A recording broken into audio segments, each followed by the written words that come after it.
স্বাগতম নিউজ বাংলার আজকের বিশেষ সংবাদ বুলেটিনে। আমি বাপ্পি আছি আপনাদের সাথে। শুরুতেই দেখে নেব সংবাদ শিরোনাম। আন্তর্জাতিক, ইরান ইসরায়েল ও মধ্যপ্রাচ্য সংকট। মধ্যপ্রাচ্যের বর্তমান অস্থিতিশীল পরিস্থিতি এবং ইরান ইসরায়েলের সংঘাতের প্রধান খবরগুলো। ইরানের রেলওয়ে সেতুতে ইসরায়েলি হামলায় 2 জন নিহত এবং আবাসিক এলাকায় মার্কিন ইসরায়েলি যৌথ হামলায় শিশুসহ 18 জন নিহত হয়েছেন। প্রেসিডেন্ট জানিয়েছেন তিনি দেশের জন্য জীবন দিতে প্রস্তুত। ইরান দাবি করেছে ক্রু উদ্ধারের দোহাই দিয়ে যুক্তরাষ্ট্র ইউরেনিয়াম চুরি করতে এসেছিল।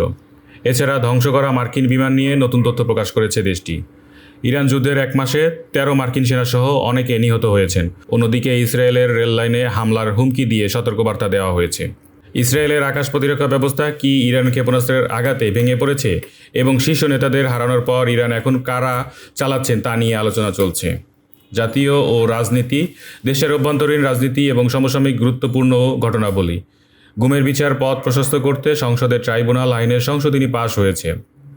সাবেক স্পিকার শিরিন শারমিন চৌধুরীকে কারাগারে রাখার আবেদন এবং হত্যা মামলায় মাসুদ উদ্দিন চৌধুরীকে 4 দিনের রিমান্ডে নেওয়া হয়েছে। 11 দলের জরুরি বৈঠক শেষে গণভোটের রায় বাস্তবায়নের দাবিতে 7 দিনের কর্মসূচি ঘোষণা করা হয়েছে। নিউজিল্যান্ডের স্বাধীনতার ঘোষণাপত্র এবং ব্রিটিশ সাম্রাজ্যের প্রতারণার ইতিহাস নিয়ে নতুন আলোচনা। জনস্বাস্থ্য ও জীবনযাত্রা, সাধারণ মানুষের দৈনন্দিন জীবন ও স্বাস্থ্য খাতের খবর। 2027 সালের মধ্যে 59টি হাসপাতাল, ডায়ালিসিস সেবা এবং 1 লাখ নতুন স্বাস্থ্যকর্মী নিয়োগের উদ্যোগ নিয়েছে স্বাস্থ্যমন্ত্রী। হামের প্রাদুর্ভাব রুখতে সমন্বিত পদক্ষেপের আহ্বান জানানো হয়েছে। সবজির দাম সপ্তাহে 10 থেকে 30 টাকা বেড়েছে, তবে স্বস্তির খবর হলো এপ্রিলে জ্বালানির দাম বাড়ছে না। ধর্মমন্ত্রী হজের ব্যয় কমানোর উদ্যোগ নেওয়ায় আশ্বাস দিয়েছেন। দেশের ভূমিকম্প অনুভূত হয়েছে, উৎপত্তি স্থল নির্দিষ্ট করা হয়েছে। ক্রীড়া অঙ্গন, দেশি ও বিদেশি খেলার জগতের সর্বশেষ আপডেট। বিসিবির অ্যাডহক কমিটির সভাপতি হয়েছেন তামিম ইকবাল। বিসিবিতে প্রথমবার স্পিন অনুশীলনের মেশিন ব্যবহার শুরু হয়েছে, তবে আগামী 48 ঘন্টার মধ্যে বিসিবি ভেঙে যাওয়ার সম্ভাবনা তৈরি হয়েছে। নিউজিল্যান্ড সিরিজে সাকিবের ফেরা নিয়ে মুখ খুললেন আমিনুল।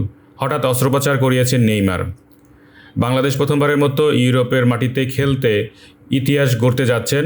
অন্যদিকে আইপিএল চেন্নাইয়ের বিপক্ষে খেলে 200 উইকেটের মাইলফলক স্পর্শ করেছেন ভুবনেশ্বর কুমার।